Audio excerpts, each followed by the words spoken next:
Joseph Kabila a passé 18 ans à la tête de la République démocratique du Congo. Aujourd'hui, ex-président et désormais sénateur à vie. Il possède une fortune inestimable.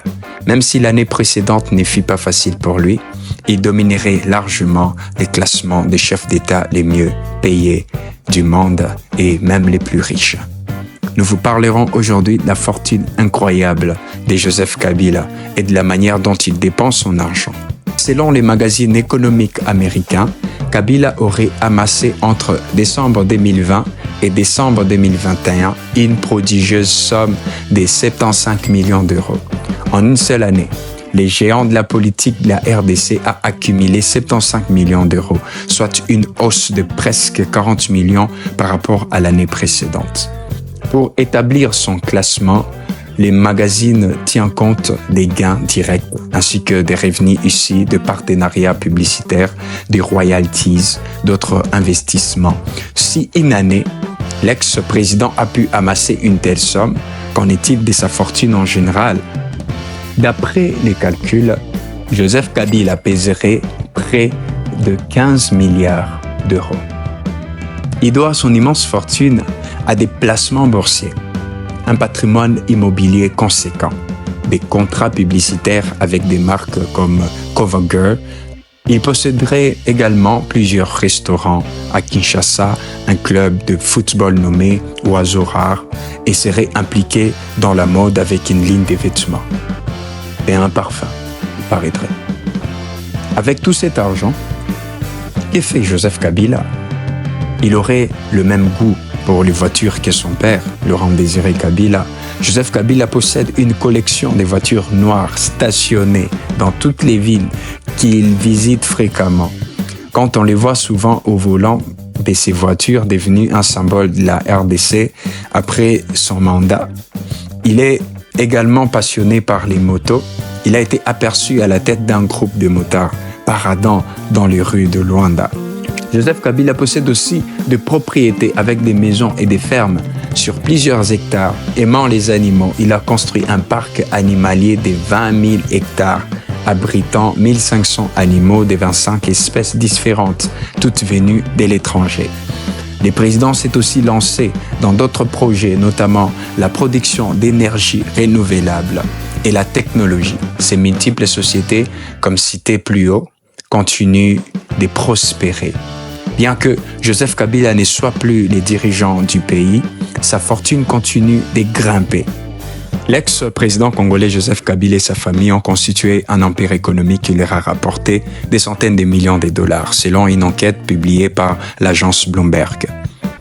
Ensemble, les Kabila ont bâti un réseau d'entreprises qui s'étend dans tous les secteurs de l'économie congolaise, qui a rapporté des centaines de millions de dollars à leur famille. L'ampleur de ces intérêts économiques pourrait aider à comprendre la raison pour laquelle les présidents congolais ignoraient les appels des États-Unis, de l'Union européenne et une majorité des Congolais à rendre son pouvoir. Dans un tweet, l'agence américaine a écrit « Ces dirigeants dont l'empire financier atteint tous les coins de l'économie ». Bloomberg indique que sa publication est le résultat d'un travail d'1 an réalisé par 3 journalistes sur les réseaux d'affaires de la famille présidentielle et s'appuyant sur plusieurs dizaines d'interviews et des milliers de documents d'entreprise et de documents judiciaires consultés par ses soins. Sur VOA Afrique France Wild, l'un des journalistes à l'origine de ces révélations précise que ce sont des dossiers officiels. Et on est sûr que ce sont vraiment des sociétés qui appartiennent à la famille présidentielle.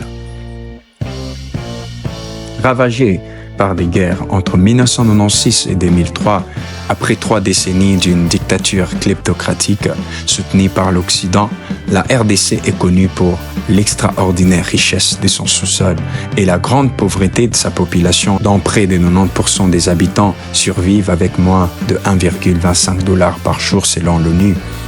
Les enjeux familiaux. Dans sa longue analyse, Bloomberg News explique que dans l'économie pratiquement informelle où les enjeux familiaux sont presque tous des sociétés privées, les finances exactes des activités ne sont pas connues.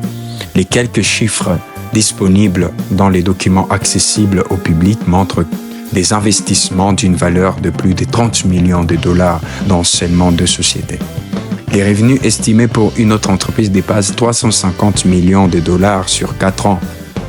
Dans un pays où les données de la Banque mondiale montrent que près de 2/3 des 77 millions de personnes vivent avec moins de 1,90 $ par jour. Les porte-paroles du gouvernement Lambert Mende, à l'époque, avaient répondu aux journalistes américains qui ne pouvaient pas commenter sur les questions concernant la famille du président, qu'ils considéraient comme une affaire privée. Lorsque Bloomberg News a demandé s'il pourrait poser des questions à Kabila, il a dit que le président ne parle pas aux médias occidentaux. Théodore Mugalu, qui s'occupe des affaires personnelles de la famille, n'a pas répondu à une série d'appels téléphoniques demandant un entretien. Mais pour les journalistes, les plus choquants, c'est l'enrichissement du président lors de son mandat. Les entreprises de la famille Kabila ont grandi avec l'économie en développement du Congo, selon eux. Et ils jouissent maintenant d'un avantage du pouvoir présidentiel.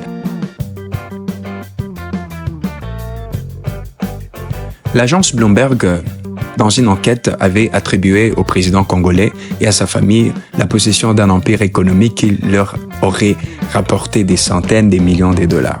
Selon Bloomberg, les Kabila détiendraient depuis 2003 des participations dans au moins 70 entreprises, de plus de 120 permis d'extraction des minéraux. Bref, un véritable empire s'étendant au milieu de 10 secteurs d'activité allant de la construction des routes et à la distribution des carburants.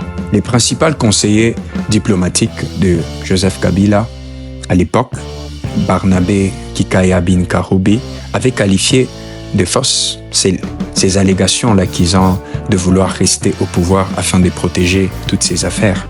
Toujours selon ces rapports, 2 des entreprises familiales possèdent des permis des diamants qui s'étendent sur plus de 725 km à travers la frontière sud-ouest du Congo avec l'Angola. Des membres de la famille ont des participations dans des banques, des exploitations agricoles, des distributeurs de carburants, des transporteurs aériens, des constructeurs de routes, des hôtels, un fournisseur de produits pharmaceutiques, des agences de voyage, des boutiques et même des boîtes de nuit. Une de ces entreprises a même tenté d'envoyer un rat dans l'espace à bord d'une fusée. Certaines personnes ont mené certaines investigations pendant 18 mois. Ils ont identifié 70 compagnies ayant des liens avec le président Kabila ou avec les membres de sa famille. Ce qui est intéressant, c'est que ces compagnies sont déployées dans presque tous les secteurs de l'économie congolaise. Presque toutes ces sociétés ont été créées après 2001. Ils ont identifié des compagnies minières, des banques, des entreprises, des travaux publics, des distributions des médicaments, des agricultures, des agences, des voyages. C'est un réseau assez étendu couvrant tous les secteurs de l'économie.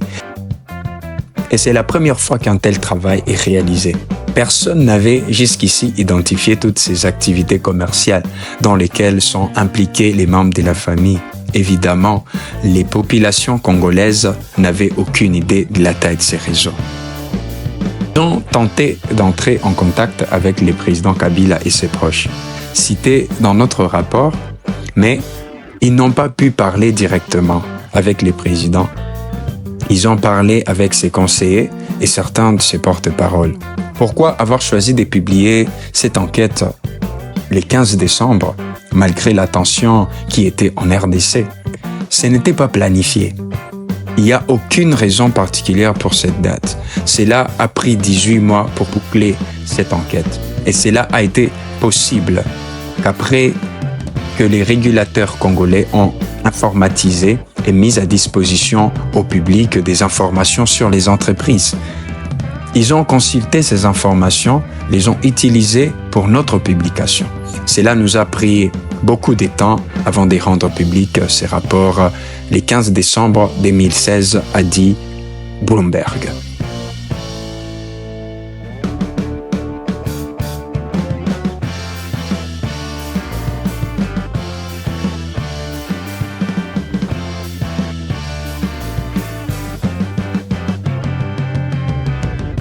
Merci d'avoir regardé la vidéo jusqu'à la fin.